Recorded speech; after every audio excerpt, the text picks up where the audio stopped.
We're standing in front of the Tesco store. This is Shemishill, near America border. Everyone is coming from the border to this place here. There's tons of beds here, and they're sleeping here. The thing is, the movement is so quick. They have to come in and they go to the coaches and they're cycling because there's not enough beds in there. They come and have a hot meal. We're supporting them with the hot meals as well.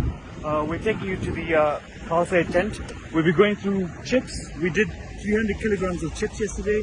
There's going to be 500 kilograms. That's just for the kids and people. We're doing, like dal, rice, and yeah, let's take you to the tent. As you can see, there's people queuing up there, and they're coming in for chips and hot meals. They haven't had a hot meal for some of these people. The one person told us 12 days.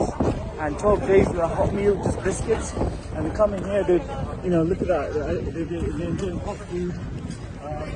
Gives them a bit of masala chow, gives them a bit of love. This is not just chow, right?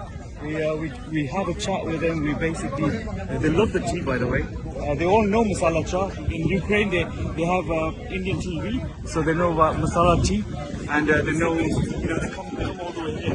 As you can see, this team here is working 24/7, and it's freezing cold. Yesterday it was snowing, and here, the people have come all the way here in that snowy weather. It's freezing cold at the border, walking 70 kilometers because there's not enough buses to take them to the border. They're walking 70 kilometers, queuing at the border in this freezing cold, and then they're let through, right?